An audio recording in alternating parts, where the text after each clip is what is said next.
e do nosso Salvador Jesus Cristo.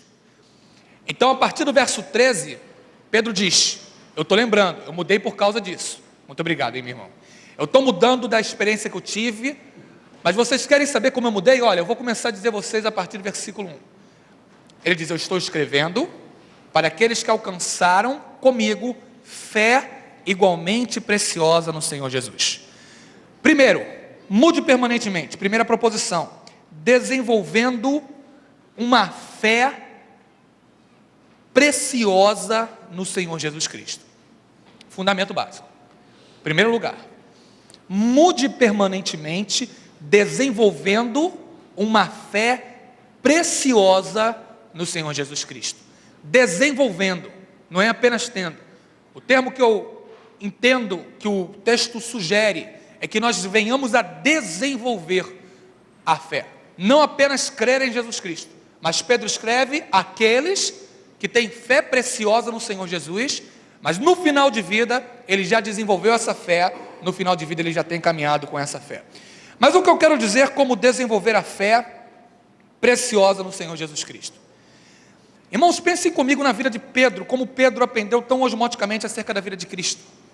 Você tem Mateus 9, 40, em que Jesus ele cura a filha de Jairo. Na cura da filha de Jairo existem algumas situações interessantes. Jesus entra na sala daquele principal da sinagoga, o povo ri. Jesus diz, ela não está morta, ela dorme.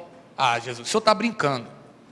Não está morta, a menina está morta, a menina está aí deitada, Jesus. A gente viu a menina morrer, deu o último suspiro. Começaram a rir de Jesus.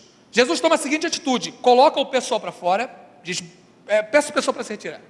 Só deixa aqui comigo Pedro, Tiago e João. Pedro, Tiago, João, vem aqui, vem aqui comigo. Vamos dar uma palavra para essa menina. O pai vai levantá-la. Jesus dá uma palavra, aquela menina levanta. Experiência de Mateus. Pedro está ali. É interessantíssimo isso. Aí você vai para Atos. Pedro passa do Pedro pusilânime, está agora na fase de um Pedro ousado no Senhor, cheio do Espírito. E quando você observa, se você quiser deixe marcado 2 Pedro comigo, a gente vai voltar, mas dá um pulinho comigo em Atos, por gentileza, dos apóstolos. Capítulo 9, versículo 40. Atos 9, 40. Atos 9, 40. E olha a situação da ressurreição de Tabita. Pedro chegou na casa, tem muita gente ali, as mulheres choram. Atos 9, 40, Lucas diz sobre Pedro. Mas Pedro, fazendo aquelas mulheres sair, pôs-se de joelhos, orou, voltando-se para o corpo, disse, Tabita, levanta-te. Ela abriu os olhos, viu a Pedro e se assentou. Então lembra lá da experiência de Jesus ressuscitando a filha de Jairo? Você tem versão mataica, versão lucana. O texto aqui é muito parecido com a versão de Marcos. Em Marcos o texto se encontra no capítulo 5, depois da libertação do Gadareno, no versículo de número 40. E alguns intérpretes dizem que o livro de Marcos fala das memórias de Pedro, é Pedro ditando para Marcos e Marcos escrevendo. Então Pedro tem uma experiência com Jesus ressuscitando a filha de Jairo, manda todo mundo sair, diz uma palavra e ela levanta, e aqui ele chega na casa de Tabita, vê muita gente chorando, aborda, ele toma a mesma atitude de Jesus, peça ao pessoal para se retirar, vou vir até Tabita, vou falar para Tabita, ele ora, fala a Tabita e Tabita ressuscita, Tabita levanta. A fé de Pedro foi preciosa e se desenvolveu gradativamente, e se desenvolveu gradualmente, à medida que ele via Jesus fazer, à medida que ele olhava o que Jesus fazia, à medida que ele ia tendo experiências. Meu irmão, nós só vamos ter a mudança que nós desejamos efetivamente introjetada em nossa vida, à medida que as experiências que nós aprendemos com Jesus, elas forem se multiplicando em nós. À medida que nós virmos a ação de Jesus, dissermos a Ele, Jesus, faz em mim também. Jesus, eu quero ser usado pelo Senhor. Jesus, aqui estão minhas mãos, usa-me para a tua glória e para a tua honra. Jesus, eu vi o Senhor fazer lá com Pedro, Tiago e João, eu vi que o Pedro aprendeu, mas Jesus, eu também quero aprender. Jesus, como isso aconteceu? Me ensina. E a nossa fé vai se desenvolvendo à medida que nós vamos vendo e tendo essas nossas experiências com Deus. Pense você, por exemplo, na vida de George Mueller, o homem do orfanato no século XIX, que sustentou a mais de 2.000 órfãos pela fé, 289 missionários eram sustentados pela obra de George Mueller enquanto em vida. Ele distribuiu mais de 1 milhão de bíblias e milhares de folhetos. George Mueller assentou no seu coração nunca pedir nada a ninguém à luz do princípio de Gênesis 14:14, em que ele disse: nunca pedirei uma correia de alparca para ninguém, para que não digam eu enriqueci Abraão, em Gênesis 14:14. E Mueller diz: vou adotar o mesmo princípio de Abraão, só vou falar das minhas necessidades a Deus. Resolveu viver por fé. Em dada ocasião, em uma experiência que Mueller teve, ele estava indo da costa do Canadá para os Estados Unidos, e a neblina era muito intensa naquela viagem de navio, muito grande e sofrida naquela época. E Mueller abordou o capitão do navio no meio daquela neblina espessa e disse: capitão, eu tenho que chegar na hora num compromisso que eu tenho nos Estados Unidos.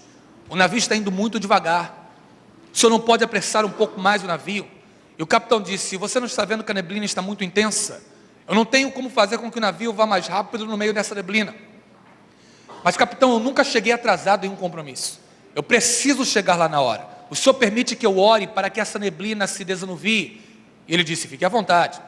Mueller acorreu ao convés, depois de passar pela proa, pela polpa, pelas demais partes e pelos demais andares do navio, convidou a população, convidou a tripulação para orar junto com ele, e ele falou: nunca cheguei atrasado em um compromisso, quero convidar vocês a orarem junto comigo, que estarei intercedendo, para que Deus desanuvie essa neblina e eu possa chegar na hora. E o capitão falou: Dr. Mueller, o senhor permite que eu ore? Muito gentilmente, Mueller virou para o capitão e disse: não, o senhor não crê, pode deixar que eu oro.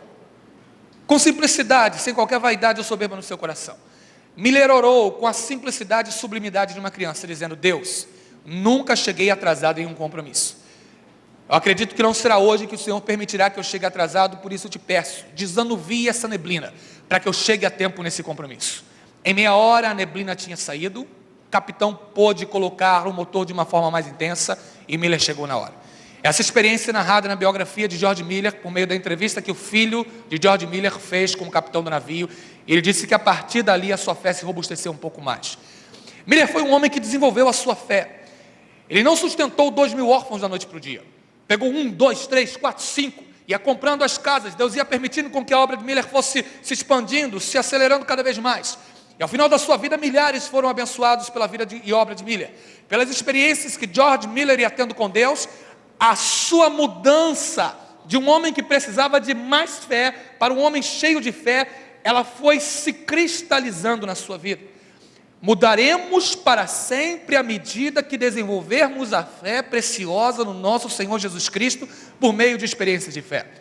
Pense, por exemplo, na vida de David Himmel. David Himmel, famoso ateu inglês, recorrentemente acorria às pregações de George Whitefield na Inglaterra, quando no início do movimento metodista, junto com John Wesley, pregava nas praças públicas. Alguém percebeu que Himmel estava acorrendo aquelas pregações de George Whitefield e abordou David Himmel na rua e disse: Himmel, por que você vai ver George Whitefield pregar? Himmel, você não crê? E Himmel olhou para aquele seu interlocutor e disse: eu não creio, mas ele crê. Eu sei quem crê. Eu venho aqui para vê-lo porque eu sei que ele crê. Himmel não cria, queria recalcitrar contra os aguilhões como fez Paulo. Himmel queria ser procrastinador no tempo de Deus na sua vida e não rendeu a sua cerviz ao Senhor e Salvador de nossa vida. Mas Himmel tinha que render-se às evidências de que George Whitefield cria, porque a fé de George Whitefield se desenvolvia cada dia mais. Irmãos, muitas vezes nós temos dificuldades em desenvolver a nossa fé, pelo fato de que não a temos por preciosa e não recorrentemente multiplicamos nossas experiências em Cristo Jesus. O meu primeiro convite a você essa manhã é para que essa mudança ela se cristalize em você, para que essa mudança ela permaneça em você, para que essa mudança ela se estabeleça em você para sempre. Você a cultive colocando álcool no fogo da lareira do seu coração. Você a cada momento volte a ter aquelas experiências preciosas e maravilhosas com Jesus. Como o nosso querido crente representou aqui à frente, como o Rodrigo mencionou naquele papel de crente, falando sobre o primeiro amor. em que alguém lá atrás falara àquele típico crente: fique tranquilo, a candeia, ela vai deixar de iluminar, o fogo deixará de ser abrasado, o primeiro amor vai passar. E falaram isso àquele típico crente, e o amor dele esmoreceu. Lembre-se de uma coisa: na Bíblia só aparece a expressão primeiro amor em Apocalipse. Na Bíblia não aparece a expressão segundo amor. Só existe o primeiro amor. Se não é primeiro amor, não é amor. Quando Jesus diz àquela igreja: tenho porém contra ti que deixaste o teu primeiro amor, ele está dizendo implicitamente: o segundo amor não serve. Ele está dizendo: o segundo amor não é amor. Eu estou contra ti porque você deixou o primeiro amor.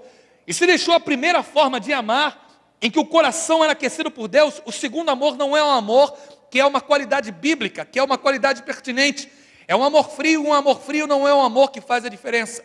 Por isso meu convite a você é que com o coração aquecido, nós gradativamente nos encontremos com Jesus a cada dia, por meio da oração, por meio da palavra, pedindo: Deus, dá-me novas experiências de fé. Aquelas experiências de que quando eu orava eu via corações transformados. Aquela experiência de que quando eu ia para o trabalho e pedia ao Senhor uma oportunidade de lhe falar do Evangelho, o Senhor me concedia. Deus, dá-me novas experiências de sentir, perceber, notar, observar, ver nítida e concretamente a Tua presença, Senhor. Pai, eu preciso a cada momento ver minha fé desenvolvida, porque preciso que, como foi com Pedro, a Tua mudança se estabeleça na minha vida, e desejo também ter isso em minha vida.